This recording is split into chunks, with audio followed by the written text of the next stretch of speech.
Throughout this video, you'll see the tiny eye icon that you see now in the upper right-hand corner. Click on it and enter your email address to get 10 Super Bowl prop bets from Frank B. and Fezzik. Hi, and welcome to this week's edition of the Las Vegas Advisor with Anthony and Andrew. Today, we have an awesome interview scheduled with two of the top sports bettors in the world, Steve Fezzik and Frank B. This is the first of we've done guests before, but this is the first of an ongoing series of doing at least once a month where we're going to bring in guests. And I think we're starting with a pretty big banger this time. This can be like our Super Bowl special. Two of the guys that I've known forever. I'll give you some quick background. Fezzik here, known for back-to-back winner of the Super Contest. It's a long time ago. A long time ago, but still never been done. Never been done again. That's for sure. Right? Steve, I've known Steve for a long time. I'll talk about that in a little bit. Frank B. has been a friend of LVA for a long time. Contest player as well. Has won a few houses.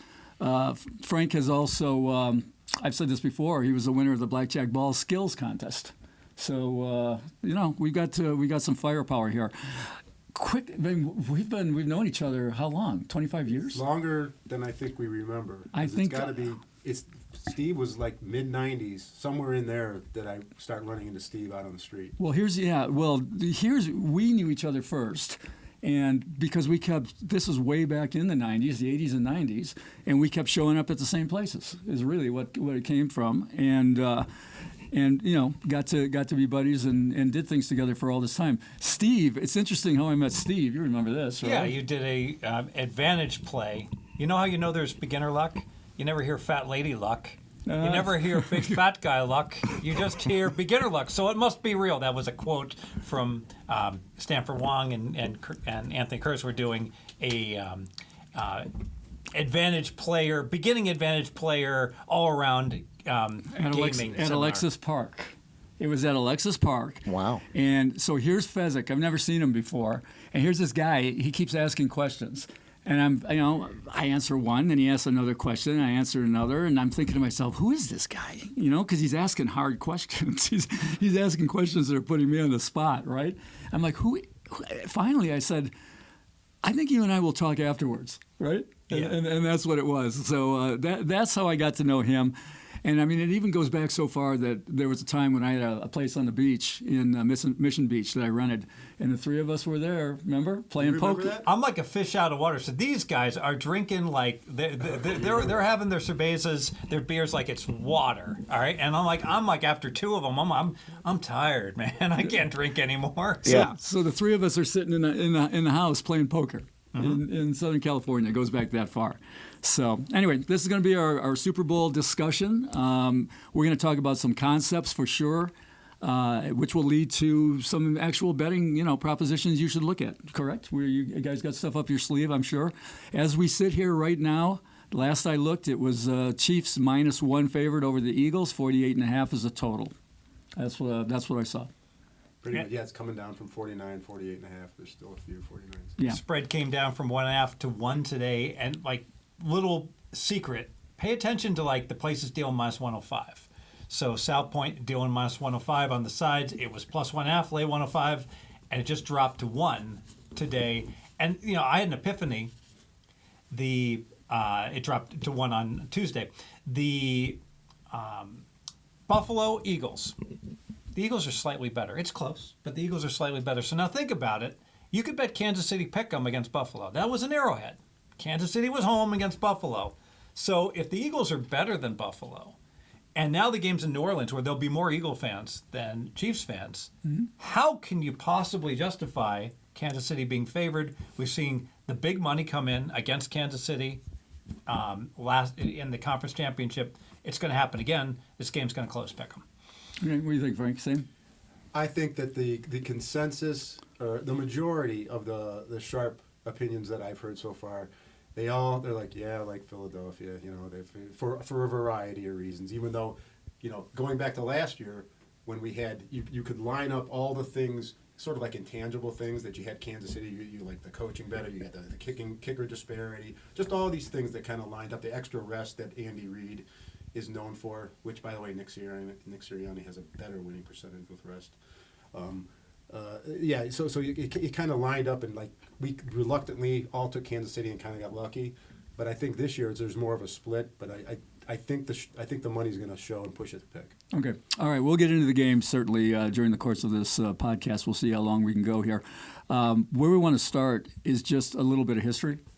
So Frank and I went to the unveiling, right, of the props at Westgate, which for years and years that was the big reveal on the big board. It was like a show years ago. Oh, where with cameras and everything. Yeah. Everybody was waiting. The lines were already formed, all the way out, literally to the parking lot, just about, or around the bar. And then the lights would go off, and boom, the board would light up. This year, similar to last, nothing of the sort. All of a sudden, you look up, and there they are, and there's like 6 people in line. And I mean, how has that changed? I mean, do you guys remember everybody was there, and they were fighting for the early, Oh yeah, it used to be like a yearly event where you would show up and you would see sometimes some of the guys you hadn't seen them since last year at Super Bowl time, and you had to show up early and you got in line, and to get to the front of the line to make your 2 bets for the max and then get in the back of the line, it could take 30-40 minutes to get through the line. Now it's 10 minutes. Yeah. Yeah. And this goes back to Jay Cornegay, who used to run the Imperial Palace, and he was the one that basically moved these props forward. Now, the Mirage is famous for the Refrigerator Perry prop, not his real name, but really it was Cornegay that Was it the Mirage? Yeah, I thought it was Castaways. I thought could have been. It's before my time. I thought it was Sonny Reisner. I think. I know that Jimmy Vaccaro says they got killed on that prop. That maybe they copied Yeah. it. But after that, like Jay Cornegay, he's the one. People go this little hole in the wall. It's the link now, Imperial Palace, and they'd have the entire board with their little lead pencils would write all of the odds. And he took it over to the Westgate, and no one knew how to price any of these props. There wasn't the FanDuels and the DraftKings putting up these on every game, and so everyone would have to wait till pretty much Thursday, and then Cornegay would put them up at the Westgate, and then everyone would copy them. And so this was like the reveal. This is what all the lines are. Well, now the reveal is Sunday night, and I would make the argument that the Westgate hasn't adapted. They're here like, well, we'll just keep doing it the way we've always done it, and on Thursday night we'll put up the props, and instead of being the market maker, they're the last to market. Yeah. Well, everybody's rushing to be first now anyway. I mean, the offshores have had a lot to do with this as well. They come up fast, right? And I mean, of course, the FanDuel and the DraftKings and Caesars. I mean, Caesars might have more up than anybody, to be honest. But the initial ones that show up now Sunday, and it used to be Monday morning, and even Tuesday, they start with the obvious stuff that they do all through the regular season. Those go up, and then they all add the more. The ones that they don't do, the weird ones, the cross sport and all that stuff, does get added. It's not like they all go up Monday. They roll them out. And when Westgate rolls theirs out, some of the ones that are kind of once a year ones for these books, they take a look and they say, okay, here's confirmation. This is what the line should be. So I wouldn't say that they've lost entirely all their influence, because I still think they use them as a barometer of what the right line is. But it surely has the luster of showing up on what used to be Tuesday, then Wednesday, and now Thursday night it's not what it was. Like you saw, it's a skeleton crew versus what it used to be. Still, there were some people there. Roxy Roxborough was there. He shows up all the time, had his bow tie on. It was cool. Love Roxy. We saw Rufus was there. He Rufus showed up Peabody. late. He didn't show up to stand in line. We had been there 2 hours and he rolled in. This Rufus Peabody? Yeah. And so Rufus famously is a guy who bets millions in prior Super Bowls. So think about this. And they asked him the other day, how many have you bet so far? He's like, I think I bet 3 straight scores yes. He's bet 1. So it's a little bit of a contrast, basically saying, the ship has sailed on a lot of these in terms of what you can get down and finding, huge mistakes and getting any money. What it is also is that because of these of the new U.S. books, the betting cycle has changed to where it used to be.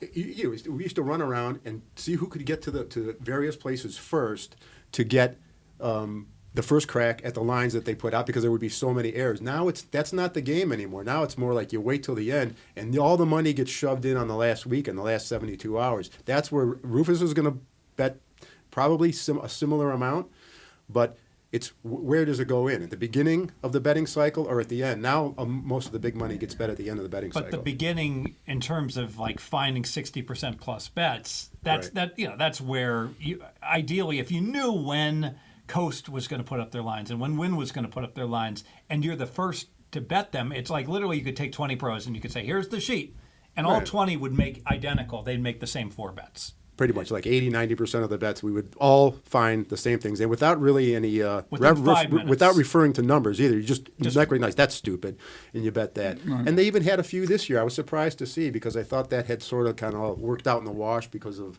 how homogenized things have gotten. I walked into places and I couldn't believe, especially Coast over here, the Coast over the counter Coast, not the app Coast. Mm-hmm.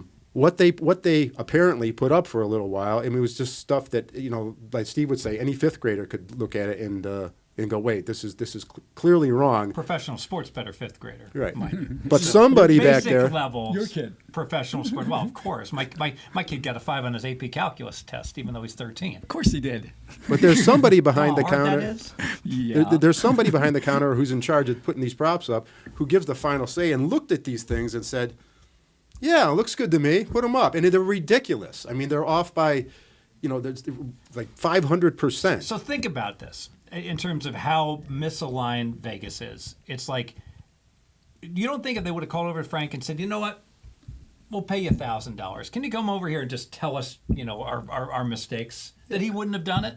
Not for 1,000. Well, I bet for 1,000 he would. Just let me absolutely for 1,000 because he wouldn't, because he's not the one who's going to get and bet it. So for $1,000, I'll go in there. I'd give 5 minutes. Wrong. Thank you, 1,000. Okay. Right. Well, because I know I'm not going to get any of it. If you're a beginner like me, what type of things are you looking for? What type? Well, I'll give you an example of one of the most egregious ones over there. Yeah. Will both teams have the lead in the second half of the game?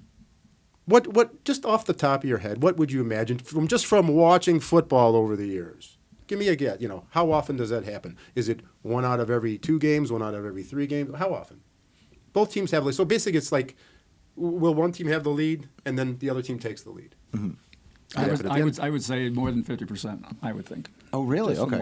And I'd say slightly less than 50%. Yeah, Steve's right. It's probably about a minus 160 no vig thing. Because the blowouts, every blowout. But now this game's pick'em, so this game would be more likely to have. So that makes the take back.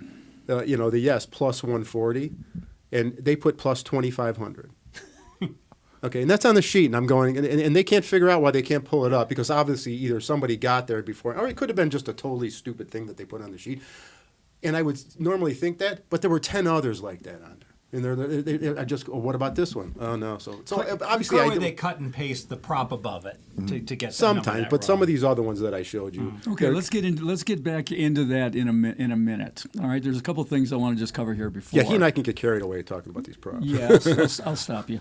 But all right, 2 things of what we've just been talking. I think 2 shout-outs. One to Jay Kornegay. I mean, because Absolutely. He's the guy who started it. He didn't do the first props. I think that was Sonny Reisner. Mm-hmm. But Kornegay he is responsible for prop mania that we see right now. Invented the cross sport props. Cross sports and everything, of which it seems like there's lesser of those this year, by the way. There's 1 page as opposed to 6 this year. And the other thing is, like, we're always talking about there's so many bad guys in this business, and there's a few really good guys, 2 of them right here, in my opinion. But we all pretty much agree Rufus Peabody's one of the good guys, works with Captain Jack at Unabated, right? Unabated.com. Yep. Go check them out. Absolutely. Right. Nothing but great things to say about both of them. All right. So here's a little nod to Andrew here. All right, Andrew being a beginner, and you guys are going to talk high-level stuff until the cows come home, whatever that means. And let's just talk about beginners. Let's talk about basic strategy. We actually have Blair Rodman in our studio audience here who's working on a book with Frank and I called All About Sports Betting, which is a lot geared toward the beginning sports bettor. And that's going to be my pick for best beginner's book when it's published in about 5 years. That's the way it seems. But right now, let's talk about the biggest mistakes that beginners will make and how they can correct that, maybe with reading or whatever. Go ahead. Anybody can go first. They lay too many points and they lay too much vig. So a typical example is they'll bet on week 8 in the NFL, they'll bet Buffalo Bills minus 10, minus 110, when they should be betting Buffalo minus 9.5, minus 105. So little bets over time that makes all accumulate. the difference in the world. That like let's assume they hit 50% on Buffalo minus 110. So the house, goes ahead and taking away the pushes. The house goes ahead and gets their 4.54% advantage, and they have no chance to win. But now all of a sudden, instead of hitting 50%, if you're laying 9.5, you're probably hitting like 52%. And so if you're laying minus 110, you're still not winning. You lay minus 105, now you're in the black. So exactly the same bet. You're betting on the Bills on the point spread. One better is winning, one better is losing, and they're making an identical bet on the identical team. And isn't that amazing how people don't realize that just finding these small differentials in your favor, how important that is. They go, what's the difference? I lose 105 or 110. I'm What's the push difference? if they win by 10 anyways. I'm not going to lose. Yeah, I know, and it's You wrong. hear that all the time. And that's what separates winners from losers a lot. Yeah, I'll go even some that are a little more detailed and go right to methodology, like what you first look for. I'll say like for the Super Bowl, taking a look and even considering any bet that's just a one-way proposition. It's a one-way proposition, and what that allows them to do is to when they don't offer the other side, it's going to be always a yes. I would say almost just about 100% of the time they're going to be asking you, do you want to bet on something to happen or somebody to go over something? Saquon Barkley to set the all-time rushing record in the Super Bowl, 11-1, and he should be 20-1. I mean, you're literally getting short paid by 50%. Because you can't because they don't have to put one up on the other Yeah, side. so they don't have to be fair. They have to fair straddle, because if they did have a fair straddle, they would have to make it a reasonable line. Otherwise, they would get hit on the nose and the unders. So the beginner should stay away from the one-way lines for the most part. That's a basic strategy. Right, correct? and they target these people because they know they want to bet yes, and they know they want to bet over. So you can go, will Jalen Hurts rush for 25 or more yards, minus 300? Will he rush for 40 yards, minus 110? Will he rush for 50 yards? You never get a chance to bet the under, though. And all the big plus money now, like Frank mentioned, a 25-1 that should have been a pick 'em. I mean, that does happen, like when with just a mistake. But once the lines get settled, the pros have a portfolio typically chock full of minuses, minus 130s, minus 160s, minus 180s, even minus 700s.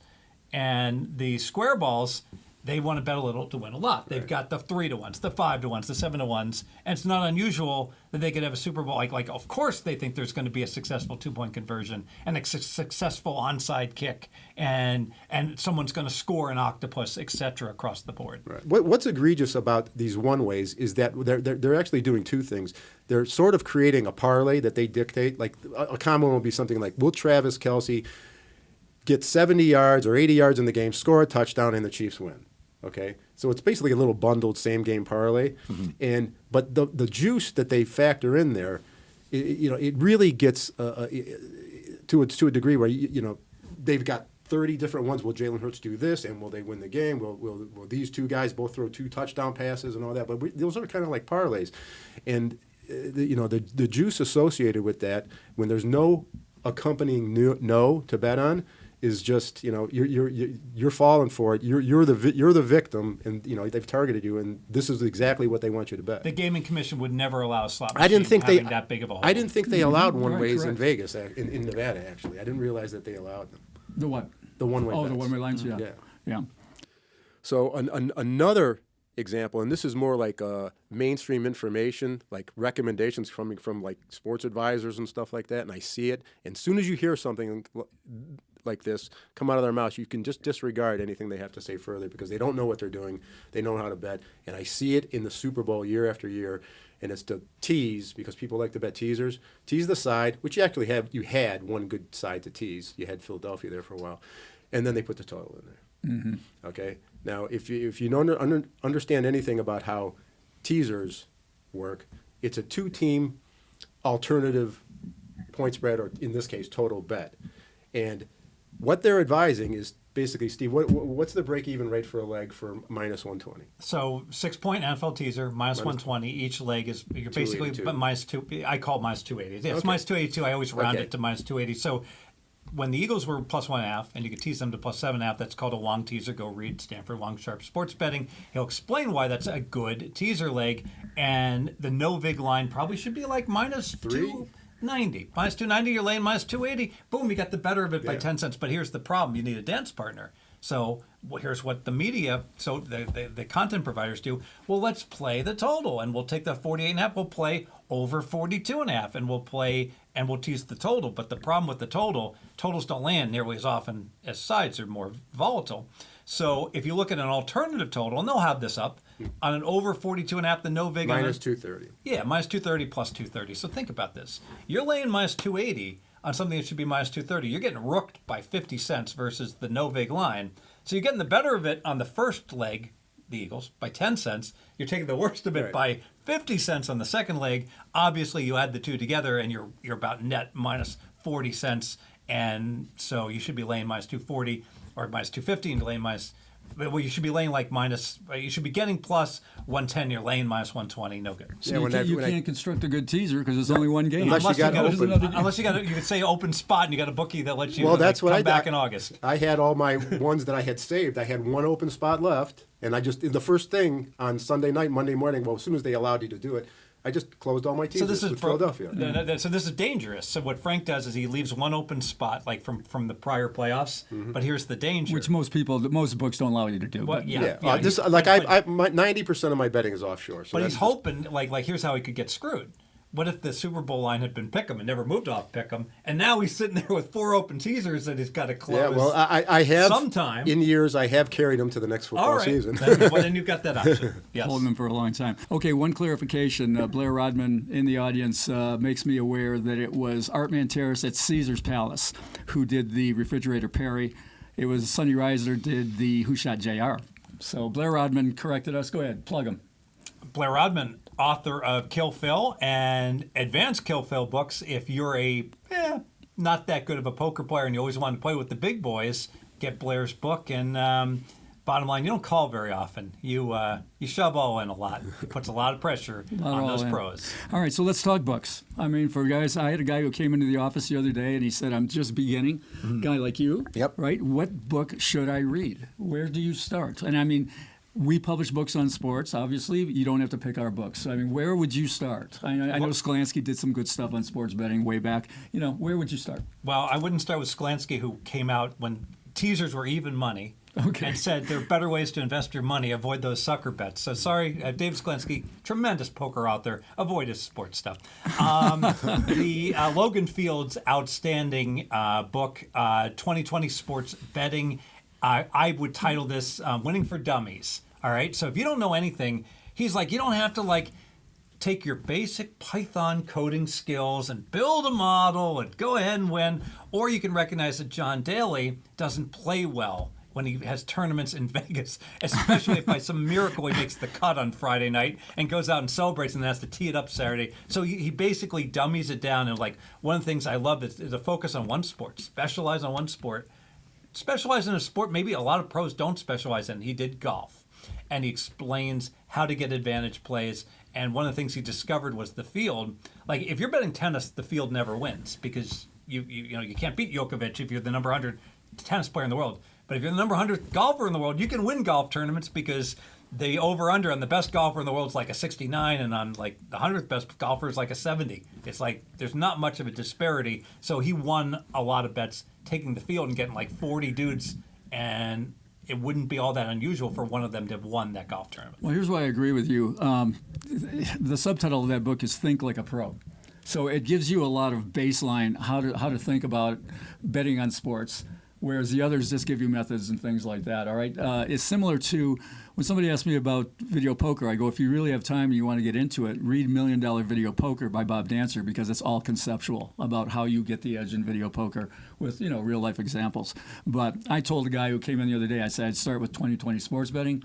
I'd move up to sharp sports betting, Wong teasers, all that sort of thing, and then possibly weighing the odds in sports betting by King Yao. Yeah, and there really is. There's a handful that are well regarded and that guys that know how to bet sports actually. But so I have a problem with his name. Elihu. Elihu. Has good weighing stuff. the risks in sports betting. Yeah, Conquering Risk, and then he has the new one, and then also Logic of Sports Betting by Matt. And that's a good one. The one problem with these books, and I love Elihu's book, and these guys suffer from the we've all seen the guys with the intellectual papers where people want to look at me, I'm a big man, I got a PhD in math, and they're like, I'm like, can't we put all that math? I mean, I'm an actuary, I'm a math geek. Throw it in the appendices. I don't need all that. That's why I like the Logan Fields, because for 98% of the people that were marketing majors, like, what is Davidell talking about? It's just too complicated. With a lot of some of these books that I'm referring to are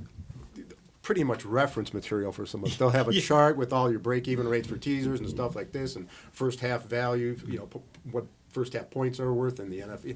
So a lot of it is because it's just accumulated reference material that's available to you. And like we were talking about earlier, us older guys, we like physical books as opposed to scrolling on an iPad or whatever. So we like having that at our right at our disposal, a book right there that you can write in and mark. Yeah, people who get there though, who are Blair agreed, right? Logic of Sports Betting, Ed Miller and Matt Davidell. Right. Yeah, good books. Yeah, and Ed Miller is a tremendous poker author also. So everything Ed Miller writes is tremendous. Agreed. Another one of the good guys. All right, so let's get into the taller weeds now. All right, let's start talking about a little bit higher concept stuff, which is where you guys excel. Information overload. Frank, that's kind of your area. You gave me an example the other day. What was it? Team scoring. The history is the team scoring last has won the last 18 times in the Super Bowl. All right. Now, so that's going yes right now minus 200. Will the team that scores last win? Yeah. And then the reason I brought this up because we have Steve here, who's an actuary and can help kind of cut through things and tell you like which type of statistics have meaning to them, should be given weight, and maybe some that shouldn't. So this is one what I call is a game-specific prop as opposed to a player-specific prop. So it's pretty much just data accumulation and I guess you could say data mining that where you arrive at something else. But this particular prop has won 18 times in a row. All right, and so I can't really wrap my head around it why that would be. How could get on such a run? Because statistically, Steve, to win 18 in a row of something that's like a minus 200, that's in the thousands to one that will occur, right? Yeah, I mean, if it was a coin flip, it would be obviously 500. It'd be bigger than that. It'd be 250,000 to one, but it's like 20 in a row would be $1 million to one. Right, but we're talking something that's probably a 2-to-1 favorite. But to win 18 in a row, I think what's happening is that in the Super Bowl, when a team is up an amount that they're clearly going to win, so they're up 16 points. Like all of a sudden, the team that's down becomes a big favorite to get the last score. All right, in a regular season game, but in the Super Bowl, I think it's human nature. If you're down more than two scores, if you're down 17, it's like, all right, it wasn't our day, and you just take your ball and go home. And the team that's ahead doesn't take their foot off the gas. So it's more likely, I think, in a blowout that you're going to see the team that's behind not get the final score than in a regular season. So my question is, when you're faced with something like that, and we have hundreds of props available to us, and so some of them are going to have some extreme track records, recent trends. But if you see something like that, something that's a 2-to-1 shot that's got 18 in a row, do you start to think, wow, maybe it's not really a 2-to-1 shot. Maybe there's something more to it. I mean, at what point do you say, this is just too extreme a run that it's on? Kind of like no overtime forever. Well, like how that went. Well, yeah. Well, that's even bigger favorite. That's different. So the problem is that it isn't a 2-to-1 favorite. It was a minus 170 favorite, and then it was a minus 180, and then it was a minus 190. Right. You're paying 50 cents of tax on this thing because now it's like minus 215 to bet that the team that scores last wins. So it's just taxed too much. The overtime. The beauty of the overtime bet for years is that the square ball public would be like, they love to bet a little to win a lot. So that people would bet, oh, it's a pick 'em game. Overtime's likely. It wouldn't surprise me at all. I'll bet, yes, overtime. People will bet it 6-to-1. Now, I mean, anyone that follows the NFL knows like 1 out of 17 games go overtime, 1 out of 15 games. And so obviously, if I can lay like minus 800 or less, I'm getting an enormously profitable bet. If there's going to be 16 Super Bowls, there'll be one overtime, and I'll go 15-1, laying minus 800. And heck, it used to be as low as minus 600. And we went years and years without there ever being a Super Bowl. Have there been 2 overtimes now? Yeah. I think Yeah. too, yeah. Yeah. Two, so- and then we had a run of safeties, which were like, I believe, 4 out of 7 years, 2 out of 3, then 4 out of 7. We had a run of safeties. The problem with the safety bet is that you can make the case, like we just talked about, how Super Bowls can be a runaway train, and a lot of them weren't as close, although we've had some close games. You could certainly make the case with the nerves, Peyton Manning, the ball zinging past his ear, and you've got 2 MIT coaches. I mean, do you really want to bet no safety when you got guys like Andy Reid that are like, we're up 11 and we have a 99.999% chance to win, but if we take a safety, it goes up to 99.99999%. So let's do it. Not with my money. Yeah, I only ever got involved with the no safety bet when after there was that run occurred, and I was getting, I think I laid minus 400 on no safety, because it was just so undervalued. It had been hit certainly the year before, and I think it was 2 out of the last 3 years. And you have dummies coming on social media, like beating their chests, like, oh, I bet, I bet Seattle to get the first score with the safety, and they're getting it, and it's like it's 100 to 1. It should be like 500 to 1, But they, I mean, obviously, if you make 1,000 predictions, you're going to hit 100 to 1 things. Okay, so now we just talked about a game specific one. Now here's one that I think the shorter sample actually has more meaning, and these are the player specific ones because actually what happened last year has no impact on what's going on this year. So one of them that I noticed just in my research for the game was Samaje Perine. Okay, he opened lined at 6.5 receiving yards. It's now been bet up 7.5. He's the third down back for the Kansas City Chiefs. Right, and he's the guy that didn't catch a pass until the end of the game. The last meaningful play in the game. They were third down. They get a first down. The game's over. He caught his first pass, which made it 15 out of the last 16 that he has caught a pass for 10 yards or more. Okay, now that's 15 out of 16. This is an individual, and he's lined at 6.5. Now he's lined at 7.5. People have this kind of, this is not some genius revelation. This is all you do is look at his body of work for the season. But now, do you give more credence and more weight to something like that than you would just that kind of that random occurrence thing with the game specific one? Oh, sure. You have to. Right. Yeah. Yeah, that's actually something that you can kind of, even though it's very tenuous, because this guy literally catches 1 pass a game, sometimes 2, and that's where he's at. So, like, he gets 1 target and he catches a pass. I mean, the guy drops the ball, you're going to use your bet because you would like more opportunity. You would like him to get targeted 3 or 4 times a game, but he's like 1 or 2. But you can't deny this run that he's on. They seem to have it set up so you're going to get your play at some time when the time is right.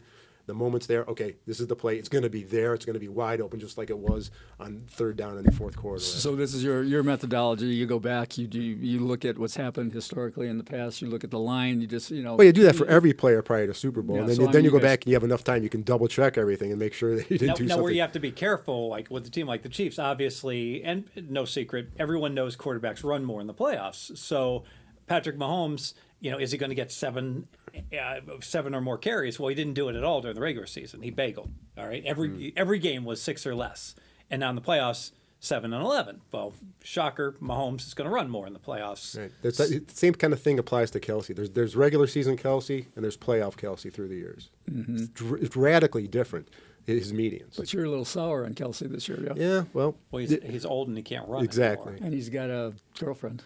That women weaken legs. Okay, Mitch. But I also think he's over. Well, again, there's playoff Kelce, which if you just take that body of work and you look at it, these numbers make sense. They might even be low. And then there's his body of work for everything up to this point, and they're inflated by like 15%. I had a revelation. I talked about why Philly should be favored, all right? And I think Philly's going to win the stats because they have better stats. I don't know if they're going to win the game, though. So I'm thinking to myself, all right, maybe we should be betting on some of these Philly players, all right? And you look at that, and Philly, like Kansas City's very diverse. You just don't know how involved Worthy's going to be or Hollywood Brown. There's a lot of guys, Juju, Smith-Schuster. There's a lot of guys that they could utilize. P-Ron. Eagles don't utilize anyone. They don't throw to their backs. 1 or 2 catches. They don't throw to other than 2 receivers. Smith gets 50 yards, and they throw to Goddard, and they throw to A.J. Brown if he's healthy. So I bet Goddard overs and A.J. Brown overs. I got ahead of it because I think that the public's going to all come in on both these dudes. And then I'll figure out what to do with it on Sunday, whether I'm going to play back some. Yeah, when we're talking about the players, and what they've done throughout the year. Okay, you have Philadelphia, it's been pretty uniform, but Kansas City, everything changed in their receiving game when Hollywood came back. Snap rates changed dramatically for the biggest fall off the cliff was Justin Watson. Went from a 60% snap rate to 12. Okay? DeAndre Hopkins went from 53% snap rate to 24. That's why you're seeing this reflected in the lines, because DeAndre Hopkins, his body of work for the season, does not say 1.5 under and 12 yards. He gets it doesn't nothing. say He that. gets 2 catches every game, and now I love under 1.5 catches. And the one player, which leads you to believe that Kansas City, okay, these are our two guys, Xavier and Hollywood. Xavier's snap rate actually went up with the return of Hollywood Brown. So they aced those other two guys out, and they say, okay, these are our guys. It's Xavier, Hollywood, Kelce. We got a little bit of a mishmash going on in the backfield. This is us. And that's only over the last 6 games, which you have to throw out week 18 because both teams, week 18, you throw out, they didn't play anybody. Yeah. So basically you got a 5-game sample, and that is their new reality. That's who they are now. The stuff that happened at the first 10 games of the season for Kansas City, you really can't give much weight to because this is their new reality. Interesting. All right. Yeah. So you were telling me the other day, I mean, in terms of just a specific prop, I think you were telling me you were going Goddard to beat Kelce. I did take Goddard in some matchups, and again, you have to. Goddard's not that difficult to figure, but then you have the whole playoff Kelce. Kelce scored 19 touchdowns in the postseason. He only had 4 touchdowns this year in 18 games, 18 meaningful games. And Goddard had 3 and 13. So Goddard actually had a slightly better. I think one is 22% and one's 23%. They're the same. They should be the same. Goddard was plus 200 to score a touchdown before Kelce. Okay, so it's you kind of hit this thing where your methodology based on your data analysis tells you one thing, and then now your handicapping comes in and you say, well, how much weight am I going to give to the fact that these guys play radically different, like Steve pointed out, Mahomes, when it comes to running the ball. Jalen Hurts probably the same way. Jalen Hurts ran 15 times in the last Super Bowl against them. But Jalen Hurts has a compromised knee. Well, we'll see about that. So we don't know. We don't know. Anyone who's watching at the eye test said he played a brilliant game throwing the ball, and every time he was pressured, when he normally would scramble, he just would fall down. Yeah, well, we'll see. There's people that think the 2 weeks helped and that he was playing a little bit of possum. Yeah, it's got to help. In the last game. Because the brace came right off when the game started. Mm-hmm. All right, guys. So in an attempt to grow the channel, you're now seeing a prompt on the screen. We're looking to collect email addresses. Click on the screen. Give us your email address, and if you do, we will give you some of the guys' picks. Yeah, here's what we're going to do. We're going to have a little contest between these two guys. Frank? Yeah, we're working out the terms, but it's going to be a very uniform, kind of strict, like the parameters of the bets you can make. We're going to take props from the Westgate, 5 each, and with certain price limitations and stuff. And we're just going to see who makes more money using their 5 picks, and then we're betting some kind of big dinner we'll go have, and either the winner or the loser will pay for it. We haven't decided that yet. Yeah, Westgate will pay for it. Okay, yeah, right. Yeah, so the way this... Hey, they have a good comps on their cards. They do. They do exceptional job there. Yeah, so the way this is going to work is if you give us your email, we will send you what their picks are. And it's a competition because somebody's going to have to pay for dinner. Right. And if this is not a tout show. We're not trying to, we've given out a few plays that we think you should look at and would be good. But you're going to see what these guys actually bet if you give us your email. Is dinner at Benihana at the Westgate? It is. Yeah, whatever. Yeah, right. That's a fun place. Sounds good. I like Benihana. I like Benihana. Little fried rice and sake. There you go.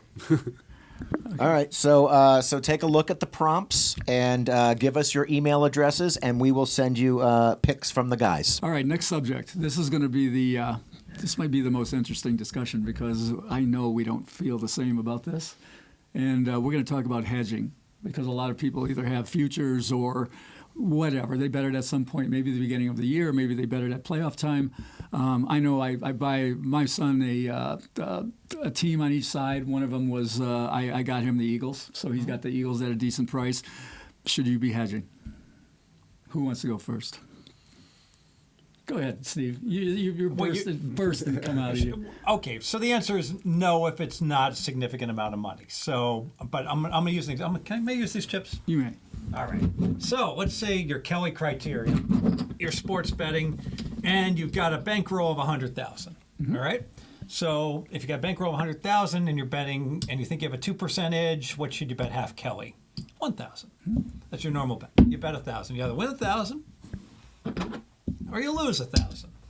You're back with 99,000. That's how you wager normally. So let's say you go ahead and made a bet, and let's make it an extreme bet. And you bet, Scott Pritchard made this bet. You bet that Kansas City would beat Philadelphia in an exacta, and he got 50 to 1 approximately. All right, so he bet 1,000. It's going to pay 50,000. That's two more of these stacks. So he's either going. This is going to be a sports betting bankroll, or it's going to be 4 stacks instead of 2. All right, so it doesn't have to be life-changing money. It really has to be a significant amount to your sports betting bankroll. If all of a sudden my normal swing on a bet is 2 of these chips, and now I'm looking at a swing of 100. I'm either going to have 100 chips or well, in this case, 50 chips because I only risked 1. It's such a big amount that the geeks that calculate bankroll growth and Kelly criteria would go ahead, and this is in Dan Abrams' book, but how much did you lose? He would make the case that if you normally have a swing like this, and now you got a swing of half your bankroll, essentially, that you're going to grow up by 50%, you have to hedge a significant amount. Now, you don't have to fully hedge it, but you have to consider strongly making a wager. You got a 50 chip variance based upon one game. You're probably going to have to bet 20 chips on the other side and hedge maybe 80%. But I thought you were going to take the other side. I thought you were a no hedge guy. Yeah, I mean, we had to talk before, and you were like, "No, never do it because what? You don't hedge without an edge, right? That's Right. what it was. That's what the math. No edge, no hedge. That's totally wrong. That's It's right, it's wrong. If it's a significant amount of your bank, so obviously, if you had bet like a tenth of a chip to win 5 chips, all right. Well, now you don't have to hedge because it's like betting 2.75 to win 2.5 chips. It's just a normal bet. It Right. really doesn't matter. So we don't have an argument Well, here. look here, every time you take these things to the extreme, they tend to become more clear. And I like to use the example. Anthony and I are involved with Mattress Mack, doing these gargantuan bets that develop gargantuan positions. And we were in the midst of the World Series, and he had sold tens of millions of dollars worth of furniture, and he's on the hook for having to give all this furniture away. And we had already built a position on the Astros. He was poised to win $27 million if the Astros won the World Series, which would cover precisely what we wanted to cover for the exposure.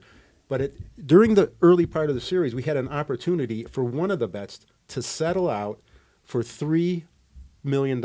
So he could get $3 million. Well, he was only in $3 million. So now he could get out. He would have $24 million worth of exposure and settle this one bet at this one book for $3 million. And I said, it's our responsibility to tell him the truth about these things. And I said, listen, you're taking about a $400,000 haircut on this bet. That's the negative EV about it. But I want you to do it. I said, I want you to do this. Okay?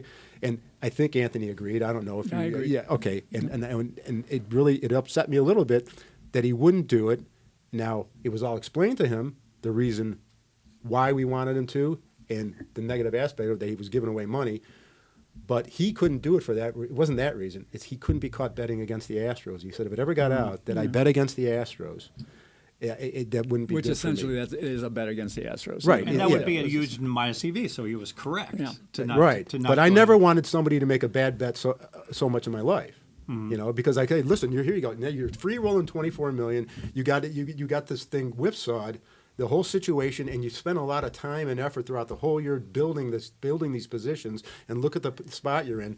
Yes, give a little away and get out of this without any damage. For the blackjack players out there, let's say you had a $10,000 bankroll and someone gave you a $5,000 free roll. All right, and so you only have $10,000 and to your name, and somehow you've got a $5,000 free bet that they give you. Boom, and you get a blackjack, and the dealer is an ace, and your true count of +3, you ensure that true count's 0. All right, what do? Well, you take even money because building your bankroll up is so significant at that point that when you run the numbers, well, now I got 15,000 to work with, and now I can bet 50% more the rest of my life playing blackjack, and it's just going to grow to so much more. It's not worth the risk. So we actually agree on this. Yes. If it's an extraordinary event that affects your bankroll, you do consider. Now here's where I disagree with all the experts. These guys are so square. They're like, "Do you hedge?" is the question. It's such a stupid question. It's like, no. The question is, how much do you hedge? It's like you don't hedge the whole way. unless yeah. it's a positive expectation bet in the other direction, you hedge part of it. So, like in this example I used, where you had a 50-1 bet, like Scott Pritchard had, I'd say, okay, you could hedge, you could risk 15, or you could risk 20, or you could risk 17. Don't be so anal that it has to be exactly right to the decimal point. Yeah, you don't piss away your whole advantage. Yeah, and like, hey, can I get it minus 102 instead of minus 104? Now maybe I'll bet 20 units. Do I kind of like the Eagles now? Maybe I'll bet 22 units. Yeah, there's certain people, and there's a lot of them. They can't stomach not getting something out of it. You know, well, I mean, this pitcher's. I'm one step away from hitting the jackpot. Well, this is I'll take a important. little less of a jackpot and drag something back. And psychologically, if you have a 50-1 bet that could win, even if you still love it, you probably, you know what, you should probably like hedge something, all right? Yeah. Because that way you don't feel like a chump. It's almost like you're on the bubble for the World Series of Poker, right? It's almost like you talk to a buddy and like get him to insure you, to make sure, like, hey, he'd be like, you're 90% to make the money, and like you said, I won't change how I'm going to play, but yeah, let me get something down so I'm going to get my buy-in paid back, right, Blair? So you don't like stumble out of there like that kid with the Seattle Mariners uniform when he like finished 15th. What was that guy's name? We got cracked with aces and like 25 years ago. Threw his water bottle on the ground and like an outburst, well deserved from the bad beats. Yeah, well, I grew up with, learning literally sitting at the knee of Peter Griffin. Some say the greatest, certainly the greatest math blackjack mind.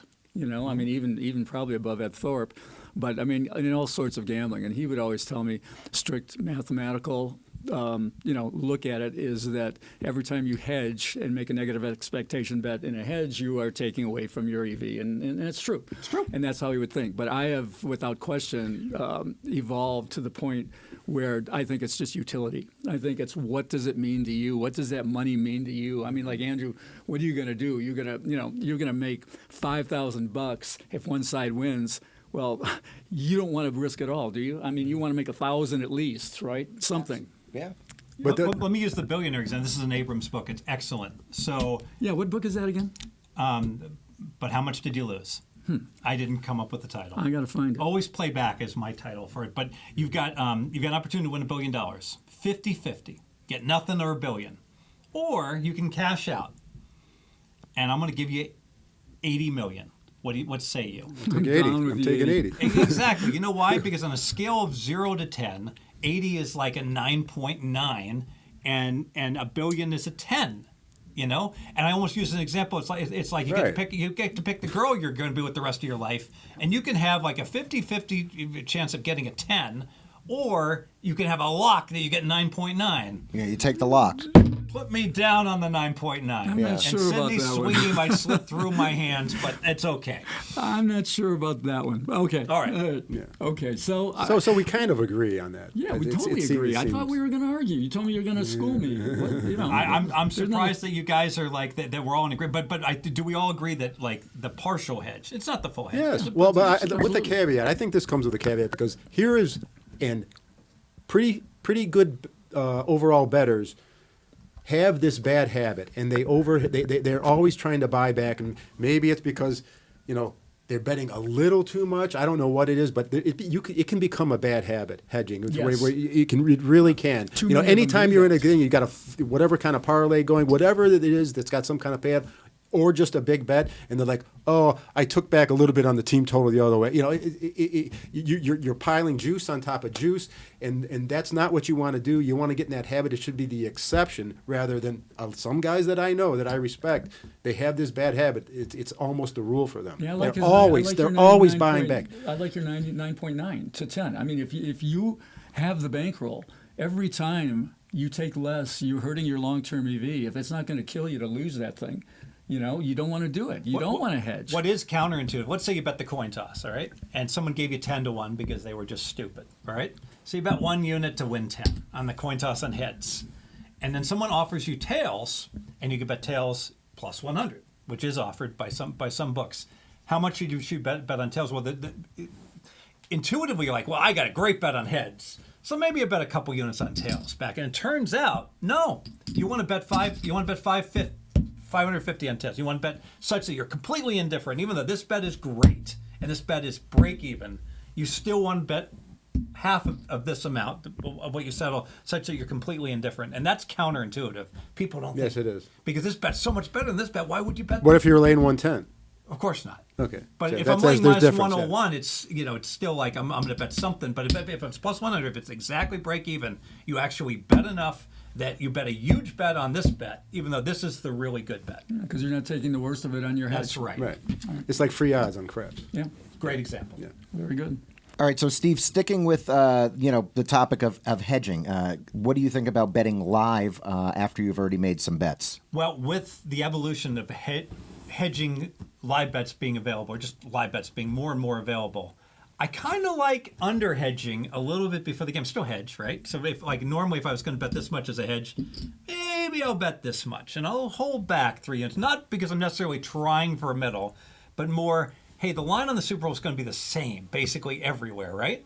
But as soon as we actually go to live betting, it becomes a little bit of the wild, wild west. Maybe some book has a little bit too much exposure on the Eagles, another book a little too much exposure on the Chiefs, and they might deal an opinion. So now it wouldn't be unusual early in the second quarter, the line could be 3 everywhere, but some book might put out a 3.5 just because they're like, oh, I want to take a bet on Kansas City, or I want to take a bet on the Eagles, and now, boom, I can fill more of my hedge and get a rogue number. That rogue numbers are a lot more prevalent in live wagering than they are pre-flop when everybody's dealing the same number.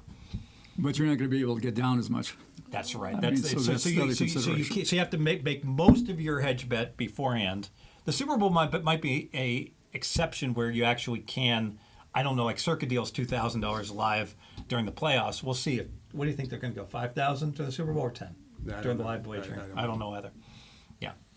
See, but that did make it sound a little simplistic, in that you could just go in there and just make live. It's sort of the same though as dealing with pregame. You want to be aware and familiar, hopefully, and aware of what the market is. You don't want to just there's a 3, I'll take it. When the market actually might be 3.5. There's a little more to it, and that's why I didn't want to really offer an opinion on how to go about it, because you must have multiple outs. I don't pay in attention live. during the game to live betting all that much unless I already have in my head a specific intent. Listen, I no I one want to deal with wins this. just opening up a book and Yeah. making a live Right. bet. All right, how about, That's all my right, point. all right, then how about this? How about if you've got access to it, hedging in game through an exchange? I don't think it's going to work because there's not enough liquidity. And Let's assume there was. Let's assume there Yeah, was. then yes. Wouldn't that be the absolute best way to do it? With lower extreme example would be halftime. Through an exchange, lay 101. Absolutely, and there will be the liquidity. Yes. All right. Or at the end of the first quarter, there might be enough liquidity. Yeah, come on, But exchanges. not during. Heck, we're like 60 seconds behind now. Yeah, Who knows? Then that's the other aspect of it. If you're actually betting during the game itself while it's going, as opposed to during commercials, Has to be you are at the mercy of them, which is another reason I don't get involved, because I'll have one thing on, and here I might have 2 different feeds for the same game. Wow, that one 30 seconds behind. I'm literally looking at the odds and I'm like, oh, Tampa Bay got sacked on this play. Yes, you can I tell. haven't seen it yet, but I know that the only logical thing with the odds adjustment to the total You just on the watch side watch an NBA total. They just made a 3. I know they just made a 3. Yeah. Yeah, that's a trick you can do when you've Yeah. got somebody you want to wow them. You just go. They just makes in it- a basketball game. He just made a 3. Yeah. Or he just. Swish. I'll bet you he missed this one. I guarantee you. Yeah. Right, because you can Right. just Yeah, watch you're it in past front of you. roasting. Yeah, exactly. All right, so let's get into something that Steve is absolutely top expert on. What about the parlay cards? There used to be opportunities galore. I mean, what about now? Yeah, so Frank and I are both parlay card experts, and so going back a day, it's funny. Frank, you won the blackjack skills contest. Yeah, and also my Twitter handle is a harken back to my parlay card days. Yeah, at Ties Win. Yeah. that is where I got that. At Ties Win, at Fezzik Sports. Those are their X's. I'm not a very good blackjack player, so the fact I finished 3rd in that blackjack skills contest. You one finished year- 3rd? Yeah, it was like 10 years ago. Right? Yeah, that was 20 years ago. I stopped getting invited. I don't know why. I finished 2nd like 6 times, and I won it once. Yeah, it's funny because like I think Munchkin won. I was like, what am I doing here? It's like, get me out of here. It's cold. It's midnight. It's like I gotta leave the ball. Yeah, you'd have been better off back in the days when they arm wrestled. You'd So have been so Frank B and I, there was a promotion. This is 2004-ish at Arizona Charlie's East and West, where they gave you tickets if you played a $10 parlay card. All right. So we would just stack the drum. We were just because we were playing good numbers. Frank's ties win. If line was 3 in the NFL, they'd make it 2 or 4. Yeah. Ties win. They didn't want to guess on the 3. They They would didn't say, want to get middle on the 3. we'll potentially make a bigger error if we get caught going the wrong way. I think I like the minus. I like the Patriots -2, and I like the Bills +4. -1.5 plus yeah, 1. right. So bottom line is there was Frank, his 2 Confederates, me, the Midnight Cowboy, and Bad Cutter. There was the 6 of us. Oh, it was Cutter. Okay. All right. So there's literally they're giving away $5,000 at Arizona Charlie's East, and we. If we didn't get every penny of it, we were disappointed. 4,500. Every now and then they'd have a local. Now, what we did the same on Arizona Charlie's West, which miraculously we'd be lucky to get pulled once. I'm not saying there was some chicanery going on. We were just massively unlucky. Yeah, please. We could have a couple shows on drawings over the years in the monkey business. It would be ridiculous. Well, we're the first to admit we would crinkle our tickets up though to Yeah, get it gets drawn worse than more that. and a lot of things. Oh, and one time you don't know this story. Frank's guy donked off 10K at the pumpkin patch. Tell him about. I hardly remember. We did so much stuff back there. Did we kind of know where it was at? There was so it's a pumpkin patch drawing. It's October at the coast. It's 5,000 for second place, 10,000 for first place. Okay, and from memory, like the number 3 pumpkin was 5,000, and people had taken like the 6 and the 8 and the 9, and they'd all been like $1,000 and $2,000 prizes. And Frank's screaming at his girl like 7, because the idea is that any human being that puts it's going to put like one of the big prizes on in the middle of the left hand side and the biggest prize in the middle of the right hand side, like right. a 3 and a Random 7. distribution by a human is not random. Exactly. And she picks like 2, and Frank loses his mind. And I'm the next up to pick, and I'm like 7. I literally felt like I had a fitty chance. With 5 pumpkins left to get the 10,000. Sure enough, bing. Yeah, right, yeah. And so it just goes to show, with like the advantage gambler. And it's funny, you hear all this and you're like, well, why aren't you a billionaire? Johnny, I did a podcast. He's like, if you're so good at the sports betting, why aren't you a billionaire? And I'm like, why don't you come up to a lawyer and say, oh, you know what, if you're billing $500 an hour, how come you're not a billionaire? You should be investing this money, right? And it's like, yeah, well, my kids' tuition and, the cars and the mortgage, it's like, I gotta make. Yeah, and we're not picking pumpkins all day, every day. I got to pick the right pumpkin like once, like twice a month just to break even. I actually forgot that story. I know it was at Orleans, right? Yeah. I said one year. I was thinking coast. I didn't know which one. Yeah. So what about now? I mean, almost every year, one of you two will tell me, "Here's a good parlay card play," because the stale numbers and all that stuff. No more, huh? Don't they come out this week as opposed to? I don't even think they're going to come out. It used to be like there used to be all kinds of like little subtle things we would do. Like they'd have the final score be odd or even. It's like. For each team. You're talking about correlation, though. Yeah. So I would play like one team odd, one team even, and then that equals out. And then if the point spread was 7.5, I'd take the dog plus 7.5 for my third leg. Because think about it, if it lands odd even, the game has to land odd, and then 3 and 7 are both odd outcomes. So like if I lose by 10 or 14, so okay, I would have lost anyways. So you like correlations like that, and then the extreme example was. They used to have, the first half be odd or even, the second half be odd or even, and the game be odd or even. And obviously that's a 2-team parlay. They're paying you on a 3-team parlay. Mm-hmm. But those days are gone pretty much.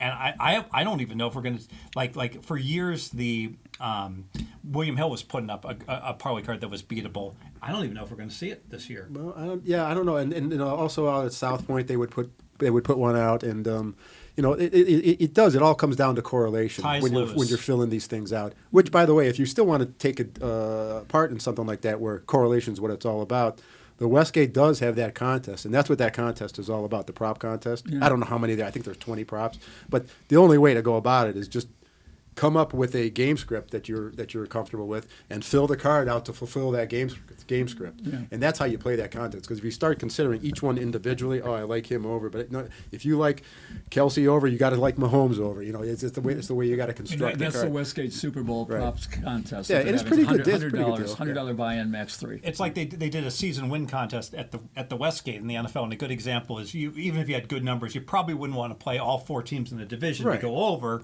because it's just so unlikely, and you got to have a really good record. I know.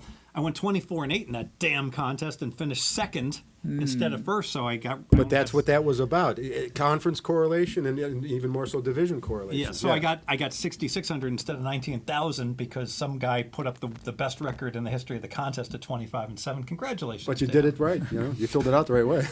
That's cool. Okay, we're gonna move to another topic, but we have to do one public service announcement a little bit. We're talking about Brewski's Bar, where Frank and I were the other day talking the show over, and the two bartenders there, Tabitha and Amanda, said, "I have a question," and I said, "Ask me the question. I don't care what it is. We'll put it on." So it wasn't about the Super Bowl. So anyway, the question was, and I'll put it to you guys just so we fulfill my obligation.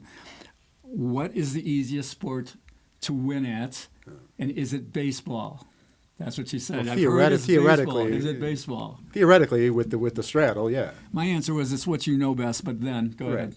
But I'm talking without any other consideration other than to the structure of the way the sport's bet. Yeah, you know. I mean, we go back to the days when we used to get 5-cent line at the Barbary Coast. Right. You know, And you still can't argue with that. And when Frank says 5-cent lines, he doesn't mean minus 105, minus 105. No. He means minus 103, minus 102. Right. Nickel line. Yeah. Yes. See the same guys there every morning betting baseball. And There was Todd Wishnev would rollerblade up and down the strip back in the 90s to play that nickel line. And you still find, 7 cents and 8 cents, during baseball. So theoretically, that's if you know nothing else about anything, then you're better. That's your best chance. I like Anthony's answer tremendously. So, like, the WNBA is very beatable, but I can't stand the WNBA. All right, can't stand it. Yeah. Kelsey Plum's fine. And so because of that, for years I bet the WNBA is very beatable. And I was just like, I got to stop doing this because I don't like my job, even if I'm winning. So bet a sport that you love. My buddy Gil Alexander loves tennis. We play tennis. Guess what? He's really good at betting tennis. And so because he loves and understands it, and I think like pick one sport that you really like and understand, and you're going to have the most success. All right, there's that one. Okay, so let's get into fun. We're talking about fun bets, and I can tell you I've gone to Super Bowl parties where guys have 50, 60 prop bets, and they drink and get drunk and have chicken wings and just tick them off, win, lose all the way around. You guys got anything to say? I mean, I've always said sports betting is the greatest gambling entertainment bargain in the world.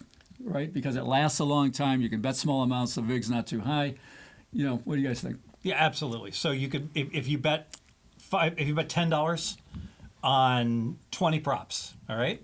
So you got $200 in action, and you should lose like 5%, right? Mm-hmm. I mean, you're losing nothing. I mean, and it's like paying to watch a movie, 3-hour movie with that.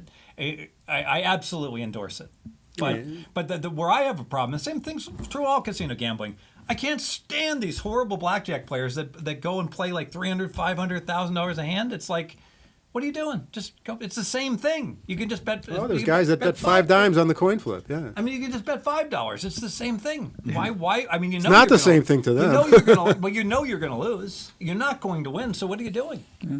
It's almost a surrender. When you bet 5,000 on the coin flip, it's right. Say, I don't know shit. I'm just. I'll bet on the coin flip. Of course, the irony is that like we talk about like specialization. This past year, Green Bay and Tampa Bay, when they won the coin toss, started taking the ball. Dallas some of the time. Right. So if you're betting, who's going to score first, who's going to get the ball first, who's going to get the first down, who's going to punt first. It's contingent upon the coin flip, but maybe not, because maybe whoever wins the coin flip, Green Bay's going to get the ball. At least they were last year. So that's why it infuriated me whenever they'd asked, for years, these media fake sports bettors, I like tails or I like heads. And this is one of the greatest opportunities out there. And you're just talking like a third grader about whether the damn coin lands tails or heads. Yeah, just bet Green Bay to punt first and all this other stuff. Exactly. Yeah. Then they fumble instead. Yeah, but that's one thing about Super Bowls in the past that we don't have to deal with, I haven't had to deal with lately, was the receive defer thing would be in play. And if that was the case, which it was a few times over the course of the last, all your money that you gather to bring here, bring twice as much. Because the first part of the betting cycle is doing all this stuff for one team to do it first. That's the race. The race is to get the thing. Who's going to score first? Who's going to cross the 50-yard line first? New Orleans Who's going to go in the red get zone the ball first? Who's going to punt the first? Colts. Who's going to catch a pass first? The Saints tight end or the Colts tight end? That's all you were concerned with. Mm-hmm. And it took twice as much money to do this stuff. Mm-hmm. Yeah. It's not in play this year. No. They're both going to defer. If you can find, and it might pop up, at a book, whoever wins the coin toss defer, and you're probably going to have to bet like minus 700 on the yes, and it's a really good bet. Yeah. You guys got anything for the audience that you like for those having fun? You mentioned the MVP. I think there's actually little value because of the overvalued Saquon Barkley. Okay, Hurts. Yeah, I think Jalen Hurts. I actually bet it at plus 380, which equates to he's got to win about 21%. I think that's a $40 fine, sir. I don't think that line exists anymore. Okay, 370 over. It might still exist over there. All right. 370 can be found. I found 375 last night, I think, at FanDuel. So it's a nickel or a dime away. I'm going to rescind the fine. Yeah. No, check it out because I keep checking to make sure I don't find a 400 because that was my target number and I said I'm not getting it. So 3. But when you start to figure it out, okay, Kansas City wins. No Phillies are gonna, no Eagles going to win the MVP. But if the Eagles win, you really can't make a case for anybody else other than Saquon and Jalen. And for a running back to be favored over a quarterback in any Super Bowl, this is a super rare thing. And okay, never see a running back at 115 yards though. Yeah. Well, listen. The Chiefs have not allowed a 100-yard rusher. I know they haven't faced Saquon, but they haven't allowed a 100-yard rusher to a running back all year. They gave up 100 to Lamar in game 1. That's a quarterback. But nobody's got close, and in no Super Bowl have they ever allowed 100. But again, this is a different thing. This is the best running back they've faced. But I don't think he can do it all on his own. He needs help from Jalen. So I think no matter what, if the Eagles win, it's going to be Jalen, pretty obvious, or Jalen, and it's going to be we're going to have to decide. It's Saquon's birthday, by the way, on Super Bowl Sunday. So maybe that's the tiebreaker. Yeah, so I don't know because it's a good story. I actually like that. Hey, if it's close, someone may say it's his birthday. I say in every Super Bowl, I always like hold back some money, and if it's a scoreless first quarter, it is rarely wrong to bet over. Because the eye test is going to tell you, no, these defenses are dominating, irrelevant. I mean, if you go back, there's been so many Super Bowls that the defenses have been dominating. I think like the Carolina, New England. Yeah, well, that's when you had a good bet going into the last minute of the first half, right? I don't. Was that? Oh no, that was the no score in the first 20 in the first 28 minutes. That was the Pittsburgh Seattle Super Bowl. I got the Caesars put up. I hit 100 to 1 year where they put up. Caesars forgot that football games lasted 60 minutes instead of 30 minutes. So they put when will the first touchdown occur? And they 0 to 2, 2 to 4, 4 to 6, and then they said anytime after 28 minutes.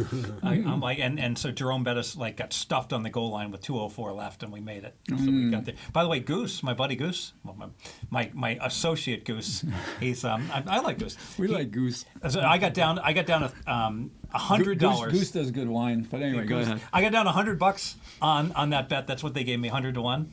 And Goose was up in Reno, and he got 1,000 on it. So he's really good at putting the money across the window. Yes, at getting bets accepted. He was exceptional. Yeah, cool. All right, one last thing before we close. For the regular bets, for size and totals, where are you going? Well, I don't have a really strong opinion the way I did last year with Kansas City, and again acknowledging that I think we got a bit lucky there, but it came in. But the Eagles have been growing on me since this whole thing, and there's a lot of reasons you could go the other way, and also I think I'm an under guy. I think I'm under the scenarios that I can whip up. I think they all look pretty under to me. So I actually think that's going to be the big end. Might end up being the bigger play, even though I've already established an Eagles position, but I think I'm going to end up with quite a bit of under stuff, including the under 49. Pursuant to the Eagles, so the Eagles started 2-2. They weren't very good, but Smith and A.J. Brown were both injured in September. All right, since then, I'd make the case they haven't played a bad game. Think about this. The entire year, they played like a 15-1 type of team. They lost one game. That's when Smith dropped the ball in the red zone. But the game was over if he catches it, and Frank would have caught it. It was an easy catch. And then Washington drove the length of the field, stole the game. That was the only one they lost, and they played 2 bad games. The bad games, they beat Carolina, who was playing better, and Jacksonville by 5 and 6. That's as bad as the Eagles have gotten. And those are understandable spots, right? When you play teams. And like you could that. say, well, Kansas City. But I was like, well, Kansas City beat Carolina by 3 when the game was tied at the end of the game. So comparable. But this Eagle team since October 1st has been. The Ravens were the best team all year long, but the Eagles have been the best team since October 1st. Okay, but you haven't committed to the bet. You know what? I have not. I have not committed. I don't want to commit. Who are you betting, Andrew? Boy, I think, if I had to bet, I would just say Kansas City's going to do it again, 3. All right. I in the middle. in the middle of the year, I said to a few people, I said Eagles going to win the Super Bowl. So I'm on Eagles. Okay. It's virtually a consensus. Yeah. And that's it for this week. I hope you enjoyed the interview. It was great to have Frank B. and Steve on the show. Thank you guys for coming down. Anthony, anything else to add? Well, let's just make sure they know how to get them. Give us your X and Twitters again. At Fezzik Sports. And At Ties Win. at Ties Win. Have you guys, just a quick question, have you guys ever done this together before? Have you been on a show we did together? I think we did a contest before, way back in the day at one of these places we were on at the same time. Yeah. I think that's about it. Like either a Leroy's, if anybody knows what Leroy's is. Did we do a Leroy's money is now talk? William Hill. Yeah, I think we did a Money Talks where you were partnered up with somebody. Might have been. Yeah. Yeah, but not very often. So this is something you're not going to see anytime soon, I reckon. Again, until next year, we'll bring you back. There you go. Super Bowl. All right, guys, thanks a lot. Appreciate it. All right. Thanks for having us. Go Birds. To Las Vegas.